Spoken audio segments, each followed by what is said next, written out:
పిఠాపురంలో నిర్వహించిన జయకేతనం సభలో జనసేన నేత నాగబాబు ఆసక్తికర వ్యాఖ్యలు చేశారు. నేతలు మాట్లాడేటప్పుడు జాగ్రత్తగా ఉండాలని, ఇష్టానుసారం మాట్లాడితే ఏం జరుగుతుందో చూశామంటూ వైసీపీ నేతలపై సెటైర్లు వేశారు.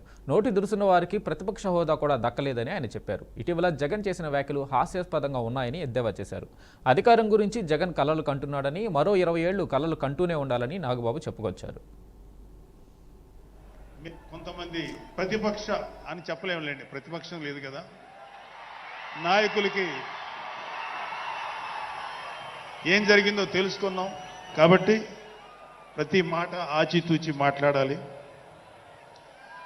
సో అందుకని కొంచెం అది కూడా కాకుండా మేమందరం కూడా మాకు కొన్ని లిమిటేషన్స్ ఉన్నాయి. మన ప్రెసిడెంట్ గారు ఏమాత్రం ఒక మాట తేడాగా మాట్లాడినా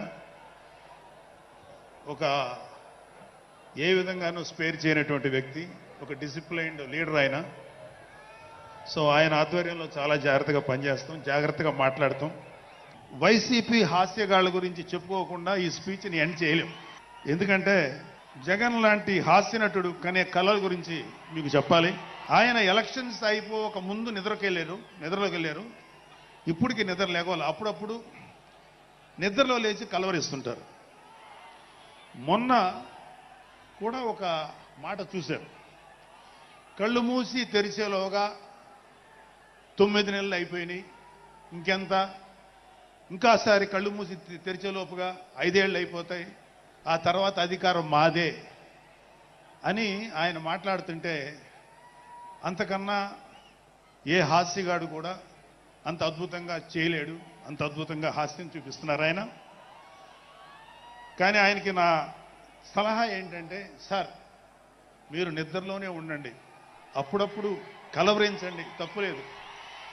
ఇంకొక 20-30 ఏళ్ల తర్వాత మీరు కల్లో నుంచి బయటికి రండి, అప్పుడు దాకా మిమ్మల్ని ఎవరూ డిస్టర్బ్ చేయరు. ఇది నాకు మనస్ఫూర్తిగా నేను మీకు ఇచ్చే సలహా.